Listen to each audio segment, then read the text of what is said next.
Hello viewers and my dear students, welcome to my YouTube channel e-learning YouTube. Dear students, আজি আমি আলোচনা কৰিবলৈ লৈছো ক্লাস 7 ৰ ইংলিশ টেক্সট বুকৰ lesson number 3 from the diary of Anne Frank. So from the diary of Anne Frankৰ ডায়েৰীৰ পৰা diary মানে হৈছে ডেইলি ৰেকৰ্ড বা দিনলিপি. So তোমালোকে ডায়েৰী লিখি পাইছানে? যদি লিখা নাই নিশ্চয় লিখিবাচোন. Yet before you read the essay, do you have a friend with whom you share your innermost thoughts and feelings? তোমাৰ কোনোবা বন্ধু আছেনে যাৰ লগত তোমাৰ নিজস্ব ভাৱনাবোৰ বা অনুভূতিবোৰ প্ৰকাশ কৰিব পাৰা? Do you note down your thoughts in a diary? তুমি কেতিয়াবা ডায়েৰীত তোমাৰ কথা ভাৱনাবোৰ লিখি ৰাখিছানে বা লিখিছানে? Discuss with a friend sitting next to you the advantages and disadvantages of writing a diary. So তোমাৰ কাষত বহা বন্ধুজনৰ লগত আলোচনা কৰাচোন এখন ডায়েৰী লিখাৰ বিভিন্ন সুবিধা আৰু অসুবিধাবোৰ. Advantages মানে হৈছে বেনিফিট বা সুবিধা আৰু disadvantages মানে হ'ল অসুবিধা, অৰ্থাৎ এডভান্টেজৰ বিপৰীত disadvantage. Now read about a 13-year-old girl called Anne Frank whose diary has become a classic. So এতিয়া আমি এগৰাকী 13 বছৰীয়া ছোৱালীৰ কথা পঢ়িম যাৰ নাম হৈছে এন ফ্ৰেংক আৰু তেওঁৰ ডায়েৰীখন হৈছিল খুব বিখ্যাত.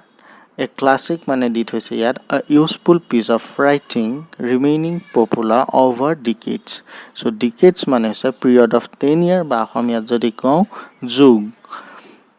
So এন ফ্ৰেংকৰ যিখন ডায়েৰী আছিলে সেই ডায়েৰীখন কি হৈছিলে খুব ইউজফুল পিচ অফ ৰাইটিং, খুব সাৰমৰ্মযুক্ত লিখনি আছিলে আৰু ৰিমেইনিং পপুলাৰ অভাৰ ডিকেডছ যুগৰ ওপৰত মানে যুগ যুগ ধৰি সেইখন খুব জনপ্ৰিয় হৈ আছিলে.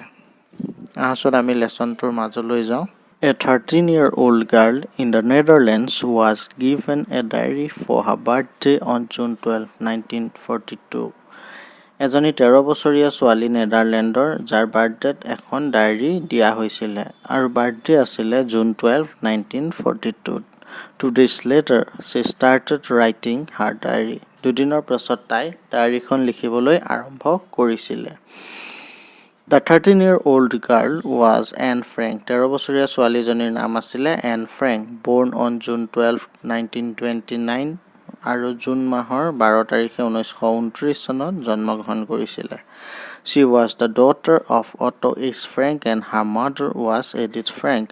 আৰু তেওঁ Otto H. Frankৰ জীয়েক আছিলে আৰু মাকৰ নাম আছিলে Edith Frank. The world would not have known her had her diary not been published after her death. আৰু তেওঁৰ মৃত্যুৰ পিছত তেওঁৰ ডায়েৰীখন যদি পাব্লিছ নহ'লেহেঁতেন বা প্ৰকাশ নহ'লেহেঁতেন তেতিয়াহ'লে পৃথিৱীয়ে তেওঁক নাজানিলেহেঁতেন. Anne Frank died in a concentration camp in early March 1945. 1945 March মাহৰ আৰম্ভণিতেই এন ফ্ৰেংকৰ কনচেন্ট্ৰেশ্যন কেম্পত মৃত্যু হৈছিলে. So concentration camp মানে হৈছে a guarded compound for detention or imprisonment বা অসামৰিক বন্দীৰ শিবিৰ. Her father Otto Frank was the sole member of the family who survived World War II. So দ্বিতীয় বিশ্বযুদ্ধৰ পাছত বাচি থকা তেওঁৰ পৰিয়ালৰ একমাত্ৰ ব্যক্তিজন হ'ল তেওঁৰ পিতৃ অটো ফ্ৰেংক. Survive মানে হৈছে remain alive বা বাচি থকা. Though she had started writing her diary in the summer of 1942, it was never with an intention of creating a record of her experiences during the World War. যদিও তাই 1942 চনৰ গৰম দিনৰ পৰাই ডায়েৰী লিখা আৰম্ভ কৰিছিল, তথাপিও এইটো কেতিয়াও অভিপ্ৰায় নাছিলে যে দ্বিতীয় মহাযুদ্ধৰ অভিজ্ঞতাৰে সৈতে সেইখনে এক ৰেকৰ্ডৰ সৃষ্টি কৰিব. চ' ইণ্টেনশ্যন মানে হৈছে এন এক্ট বা অভিপ্ৰায়, ঠিক সেইটো এক্সপিৰিয়েঞ্চ মানে অভিজ্ঞতা. This was a way to pass time fruitfully while hiding from the German army in an underground safe house. এইটো সময়খিনি ভালদৰে কটাবৰ বাবে এটা ভাল পথহে আছিলে যেতিয়া তেওঁলোকে জাৰ্মান আৰ্মিৰ পৰা নিজকে লুকুৱাই ৰাখিছিলে. ক'ত লুকুৱাই ৰাখিছিলে? In an underground safe house, এটা মাটিৰ তলৰ খুব সুৰক্ষিত ঘৰত. Annie's voice has reached out across continents and generations. and her diary is one of the most important documents of the tragedies of the war.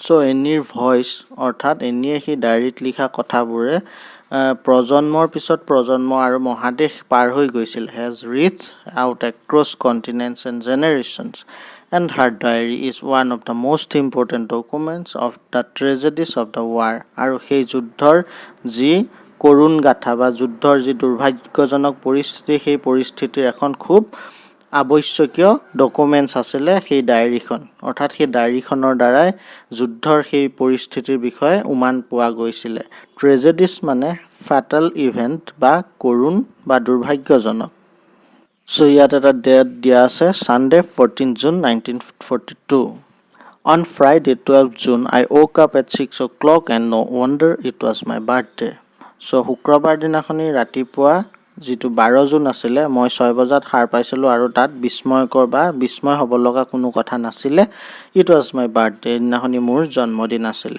But of course I was not allowed to get up at that hour আৰু সেইটো ঘণ্টাত মোৰ উঠি যোৱাৰ বা মই উঠাৰ কোনো অনুমতি নাছিল so I had to control my curiosity until a quarter to 7 curiosity মানে হৈছে ষ্ট্ৰেঞ্জ বা কৌতূহল সো মই সেই কৌতূহল কেতিয়ালৈকে দমন কৰি ৰাখিছিলো until a quarter to 7 quarter মানে হৈছে quarter to 7 মানে হৈছে 6:45 অৰ্থাৎ 7টা বাজিবলৈ 15 মিনিট থকাটোক আমি quarter to 7 বুলি কওঁ then I could bear it no longer আৰু তাৰ পাছত মই কিন্তু ইয়াক বৰ বেছি সময় ধৰি ৰাখিব নোৱাৰিলো and went to the dining room where I received a warm welcome from Morty the cat আৰু তাৰ পাছত মই ডাইনিং ৰুমলৈ গলো আৰু তাত মই মৰ্টি অৰ্থাৎ নিশ্চয় তাই এজনী মেকুৰী আছে মেকুৰীজনীৰ নাম হৈছে মৰ্টি হে মৰ্টিৰ পৰা এটা খুব ভাল সম্ভাষণ পালো Soon after 7 I went to mommy and daddy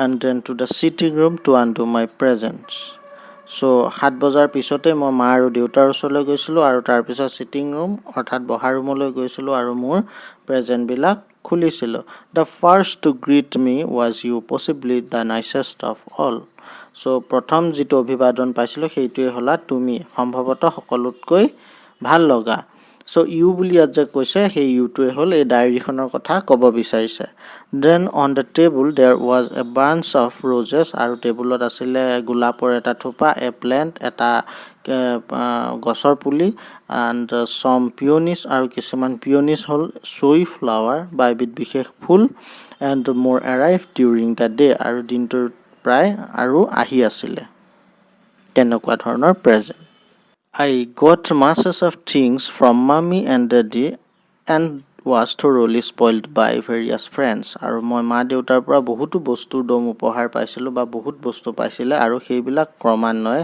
স্পইলড বা ধ্বংস কৰা হৈছিল by various friends মোৰ বিভিন্ন বন্ধুৰ দ্বাৰা Amongst other things I was given camera obscura অন্য বস্তুবিলাকৰ ভিতৰত কি বস্তু পালে camera obscura পাইছিলে a party game পাইছিলে lots of sweets পাইছিলে chocolate পাইছিলে a puzzle পাইছিলে আৰু a brush মানে হৈছে ornament having a pin বা কাৰুকাৰ্য খচিত পিন আৰু Tales and Legends of the Netherlands by Joseph Cohen আৰু সেইখন কিতাপ পাইছিলে আৰু Daisy's Mountain Holiday a wizard book আকৌ সেইখন এখন wizard book মানে যাদুকৰী কিতাপ বা ৰহস্য থকা কিতাপ and some money আৰু কিছুমান টকা পইচা পাইছিল now I can buy the myths of Greece and Rome Grant আৰু এতিয়া মই এই কিতাপখন The Myths of Greece and Rome সেই কিতাপখনো কিনিব পাৰিম মানে তাই খুব ভাল লাগিছে then Lice came to fetch me and we went to school তাৰপিছত লাইস আহিলে আৰু আমি দুয়ো একেলগে স্কুললৈ গৈছো ফেটস মানে হৈছে ব্ৰিং বেক বা ৰিটাৰ্ণ উইথ বা লগত নিয়া during break I stood everyone sweet biscuits and then we had to go back to our lessons আৰু তাৰ পিছত ব্ৰেকৰ টাইমত মই সকলোৰে লগত সুইট বিস্কুটৰ একেলগে উপস্থিত হৈছিলো and we went to go back to our lesson আৰু তাৰ পিছত আমি আকৌ পুনৰ লেসনৰ মাজলৈ গৈছিলো বা পঢ়াৰ মাজলৈ গৈছিলো now I must stop bye bye we are going to be great pal আৰু মই এতিয়া এইখিনিতে ৰখাব লাগিব বাই বাই দিলে তাৰ পিছত কৈছে যে আমি এতিয়া খুব অন্তৰংগ বা ভাল বন্ধু হ'বলৈ গৈ আছো পেল মানে হৈছে ইন্টিমেট ফ্ৰেন্ড বা অন্তৰংগ বন্ধু so এন ফ্ৰেংক আৰু সেই ডায়েৰীখনৰ কথা কোৱা হৈছে যে দুইটাই খুব ভাল বন্ধু হ'বলৈ গৈ আছে। Here is another diary entry dated 20 June 1942. So 20 June 1942 কি লিখা আছে চাওঁ আহাচোন। I haven't written for a few days. মই কেইবাদিনো ধৰি লিখা নাই because I wanted first of all to think about my diary. So সৰ্বপ্ৰথমে মই ডায়েৰীখনৰ কথা কিছু ভাবিছোঁ। It's an odd idea for someone like me to keep a diary. So এইটো কাৰোবাৰ বাবে বৰ আচৰিত কথা হ'ব পাৰে যে মোৰ নিচিনা কোনোবা এখন ডায়েৰী ৰাখিছে। Not only because I have never done so before, এইটো এই কাৰণে নহয় যে মই আগতে কেতিয়াও তেনেকুৱা কৰা নাই, but because it seems to me that neither I nor for that matter anyone else will be interested in the unbosoming of a 13-year-old school girl. কিন্তু কাৰণ এইটোৱে যে মই বা আন কোনোবাই ইণ্টাৰেষ্টেড নহ'ব যে এজনী 13 বছৰীয়া স্কুলত পঢ়া ছোৱালীৰ অন্তৰৰ কথাবিলাক শুনিবলৈ। চ' আনবজমিং মানে হৈছে টু ডিছক্ল'জ ওৱানছ থট বা অন্তৰৰ কথা কোৱা। Still what does that matter? কিন্তু তথাপিও সেইটো কি কথা হ'ল বা সেইটোনো কি কথা? আই ৱান্ট টু ৰাইট, মই লিখিব বিচাৰোঁ, বাট মোৰ দেন ডেট, কিন্তু তাতকৈও ডাঙৰ কথা, I wanted to bring out all kinds of things that lies buried deep in my heart, আৰু মোৰ অন্তৰত গবৰ্তি থোৱা বা মোৰ অন্তৰত পোত খাই থকা সকলো কথা মই উলিয়াই আনিব বিচাৰোঁ। বেৰিড ডিপ ইন মাই হাৰ্ট বা অন্তৰত পুতি থোৱা বা অন্তৰত সোমাই থকা। There is a saying that paper is more patient than man. এইটো কোৱা হয় যে কাগজ মানুহতকৈ বেছি ধৈৰ্যশীল। It came back to me on one of my slightly melancholy days. আৰু এইটো মোৰ মাজলৈ আহিছিলে যেতিয়া মোৰ কিছু বিষণ্ণ দিন আছিলে। melancholy মানে হৈছে sadness বা বিষণ্ণ। While I sat chin in hand, যেতিয়া মই থুতৰিটো হাতৰ মাজত লৈ বহি আছিলোঁ।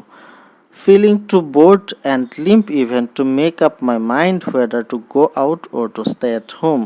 আৰু আনকি বহুত আমনি অনুভৱ কৰিছিলোঁ, আনকি মই ঘৰৰ ভিতৰতে থাকিম নে বাহিৰলৈ যাম সেই বিষয়ে মনটোক বুজাবলৈ লেঙেৰাবলগীয়া হৈছিল। চ' লিম্প মানে ৱাক লেমলি বা লেঙেৰাই খোজ কঢ়া বুজায়। Yes, there is no doubt that paper is patient. হয়, ইয়াত কোনো সন্দেহ নাই যে কাগজ ধৈৰ্যশীল। And I don't intend to show this cardboard covered notebook, আৰু মই এই কাৰ্ডবৰ্ডে কভাৰ কৰি থোৱা নোটবুকখন কাকো দেখুৱাবলৈ প্ৰস্তুত নহয় বা কাকো দেখুৱাবলৈ ইচ্ছা নকৰোঁ।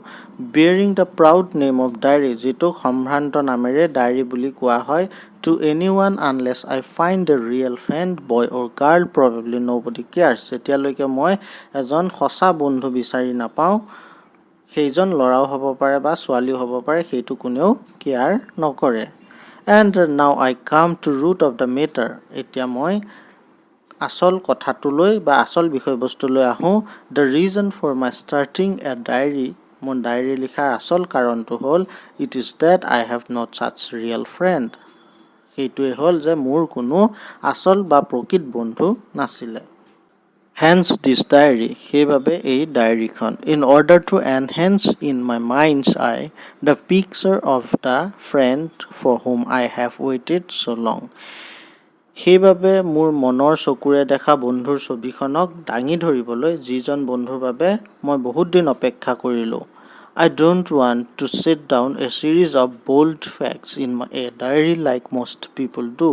আৰু মই নিবিচাৰোঁ যে মোৰ ডায়েৰীখন কিছুমান নিৰস বা তেনেই সাধাৰণ কথা, বোল্ড মানে হৈছে নিৰস বা তেনেই সাধাৰণ কথাৰ শৃংখলা হওক, যিটো বহুত মানুহে কৰে। But I want this diary itself to be my friend, আৰু মই বিচাৰোঁ যে এই ডায়েৰীখন নিজেই মোৰ বন্ধু হওক। And I shall call my friend Kirti, আৰু মই মোৰ বন্ধুজনক নাম দিম বা মাতিম কীৰ্তি। No one will grasp that I am talking about if I begin my letter to Kitty just out of the blue, so albeit unwillingly. কোনেও ধৰিব নোৱাৰিব যদি মই কীৰ্তিলৈ হঠাতে চিঠিখন আৰম্ভ কৰি দিওঁ। So albeit unwillingly, albeit মানে হৈছে although বা তথাপি, unwillingly মানে হৈছে অনিচ্ছাকৃতভাৱে, I will start by sketching in brief the story of my life. মোৰ জীৱনৰ কাহিনী ইয়াত অংকন কৰি মই ইয়াক আৰম্ভ কৰিম। চ' অনিচ্ছাকৃতভাৱে হ'লেও মই মোৰ জীৱনৰ কাহিনীটো তাৰমানে কম, সেই কথাটো এই ডায়েৰীখনৰ যোগেদি প্ৰকাশ পাইছে। চ' এইখিনিয়ে হ'ল আমাৰ এন ফ্ৰেংকৰ ডায়েৰীৰ লেচনটো। আশা কৰোঁ তোমালোকে কিছু বুজি পালা। চ' লেচনটো আমাৰ ইয়াতে শেষ হ'ল। Thank U.